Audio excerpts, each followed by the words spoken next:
រំដួលជ្រុលតាមគេថាដល់រឿងបុផាបានឃើញពណ៌ភ្នែកផ្ការីក្នុងចិត្តផ្កាឥតមានមេឃមានក្លិនចំឡាយតាផ្កាឥតមេឃតាមដងឯណាតាមពិតបុផាជាឈ្មោះស្រងស្រីធ្វើឲ្យកវៃញាប់ញ័រចិន្តាកវៃអាភពជាប់ចិត្តស្នេហាហ៊ានយកសងខាផ្ដាច់ឲ្យមរណាព្រោះស្នេហ៍នឹងស្រី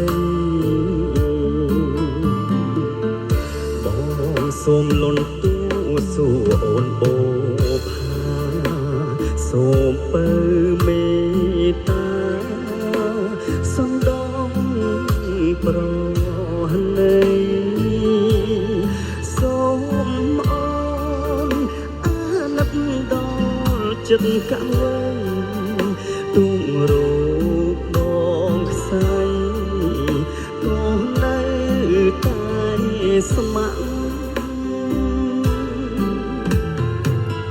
ក្នុងនាមចិត្តប្រងដែលស្មោះដូចបងអោបកាទាំងតងលើទ្រូងមរណៈ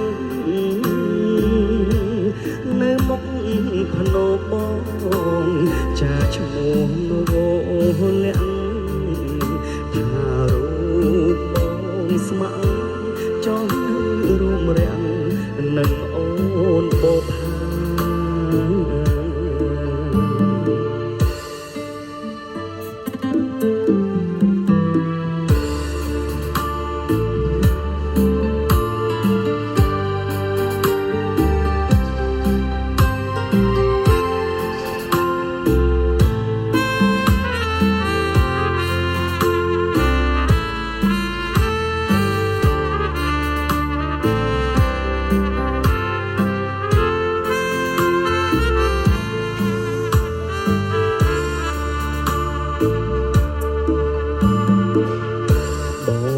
សូមលន់ទូ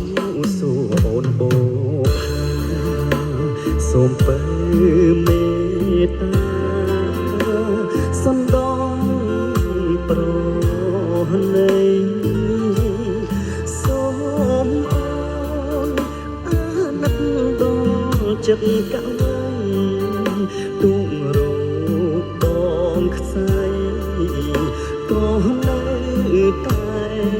ស្ម័គ្រ